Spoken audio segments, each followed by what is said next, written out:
I am back again with another news report about the sport of beach volleyball. Today I want to talk about the FIVB and the methods they have and use to run their World Beach Volleyball Tour. And stick around at the very end because I have a question for you. I want to ask you something specific about the World Tour, okay?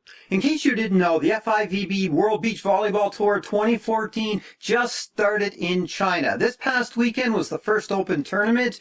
I tried to watch some of the live webcasts, but it was tough because China's 12 hours ahead of us in time. That means you got to be up at 12 midnight to start watching it, and it goes all night. So if you're sleeping, tough to watch. But right now, let's talk about some of the aspects of this World Beach Volleyball Tour. Maybe something you didn't know about beforehand.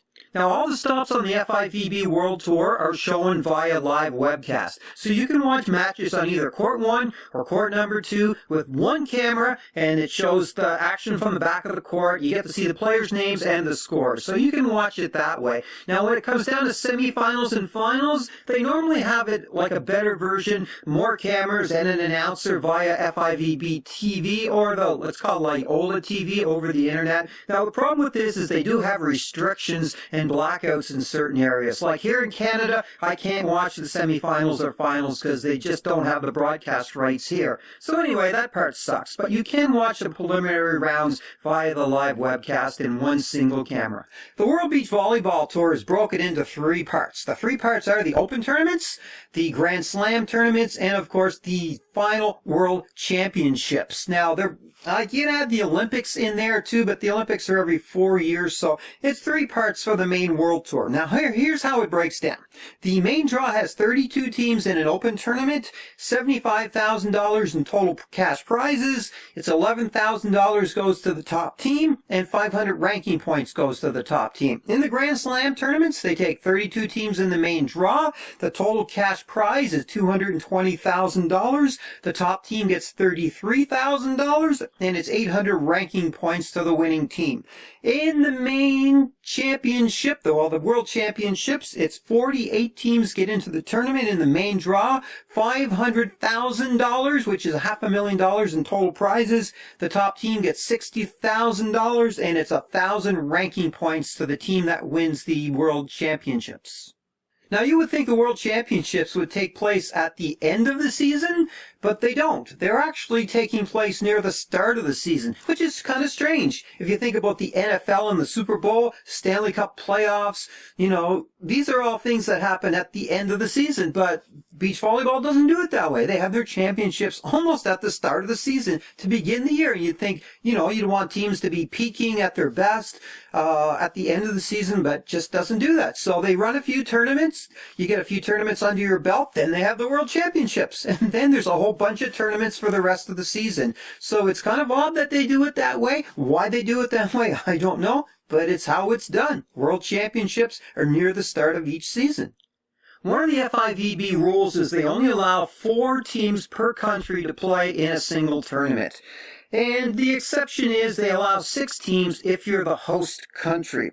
Now, they used to start each tournament with what's called a country quota match, and that is if there's more than 4 teams from your country there, then they have to play each other before the tournament even starts to determine the 4 top teams from the country. Now, this can get kind of expensive for teams to travel around the world, going from tour to stop to tour stop, and only having to play teams from your own country. So anyway, as of this season, maybe last season, they stopped doing this. So now only the top 4 teams from each country can play in a tournament and nobody else. So there's no country quota. If you're not in the top 4 teams in your country, where you're SOL. The seeding order in each tournament is determined by how many ranking points the team has, which is an average of ranking points between the 2 players on each team.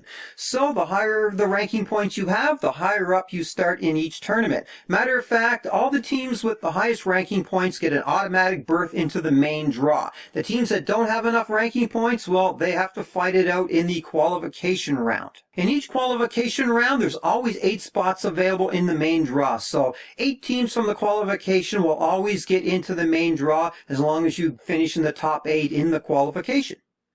Now, there is a problem with this system, a very blatant problem. The problem is, if you're in the top 4 teams, you're doing really well, you're great, everything's going for you. But if you're not in the top 4, how do you crack into the top 4? Because the top 4 teams are constantly playing, constantly scoring FIVB ranking points, but if you're not in the top 4, you're not in the tournaments, and therefore you're getting nothing. So the top teams are kind of pulling away, and the rest of the teams don't have a hope to catch them, unless one of the teams just doesn't show up for a tournament and another team gets in. So as long as you're playing, you're scoring points, and the teams below you can't possibly get past you because they can't score the points because they can't get into the tournaments. So this is an obvious problem where the top teams stay the top teams no matter how they're doing, and the teams below them from their own country can't get in, can't get past them because they just don't have the points. By the way, only teams in the main draw can win cash. If you fight it out of the qualification and you lose, well, you can still get ranking points, but no money.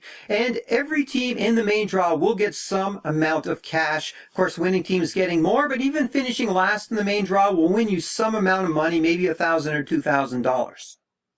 I've been told that the teams in the main draw get treated very well. That means they get a lot of perks, they get hotel rooms paid for, everything that you would want if you're a star athlete. Now, the teams in the qualification, the rookie teams, people that are struggling, well, they gotta struggle even more. They gotta pay for their flights, they gotta find hotels, accommodations, struggle with the food, buy the local food, go from country to country. It's a lot of money, it's a lot of expense, so they struggle. But the top teams, even though the top teams are winning lots of money, they get a lot of the bills paid for, which is nice, of course.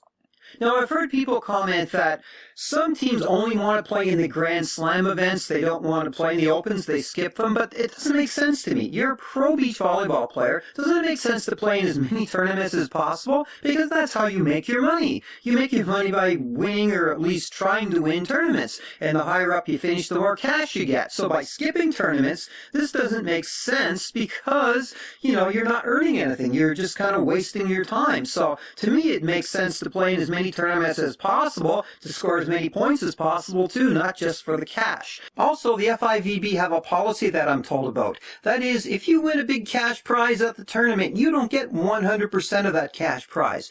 They hold back some of it, and that means you have to play in the next tournament in order to collect that money. So that keeps the top teams playing again and again and again, because if you skip a tournament, you can lose out on the cash you won from the previous tournament, and you don't want to do that. So it's kind of like, not a bribe, but more of extortion to get you to keep playing tournament after tournament. So just how their policy works, it keeps the top teams playing all the time so they don't skip out all from tournament to tournament.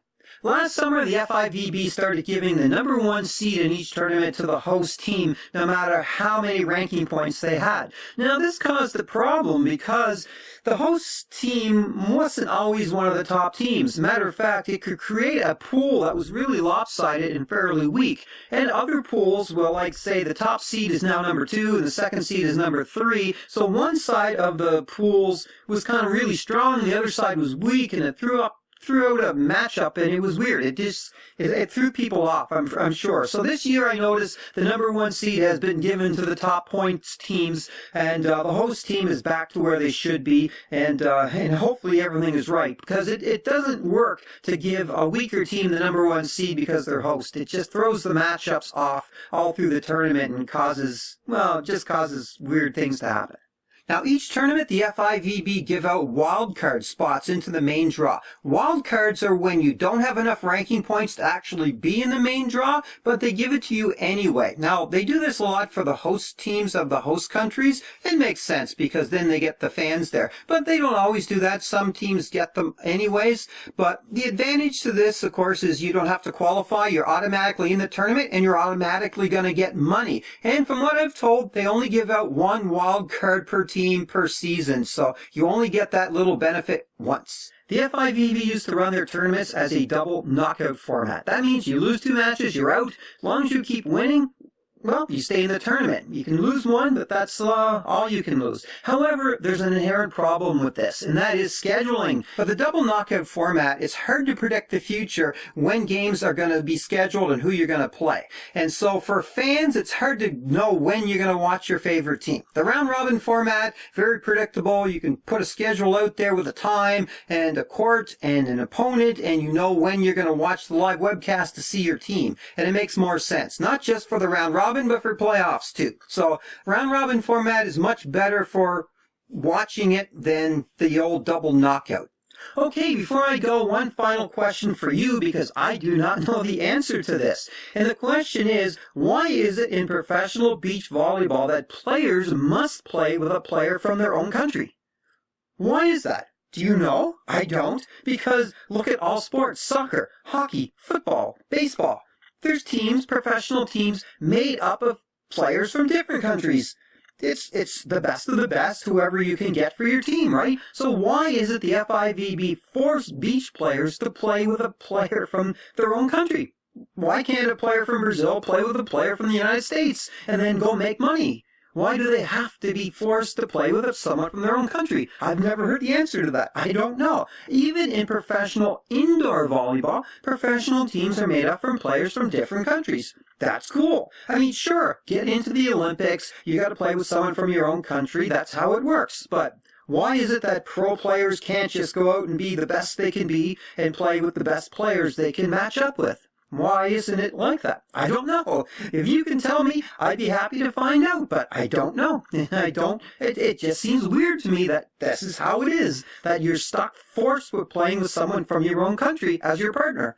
Do you know? I don't.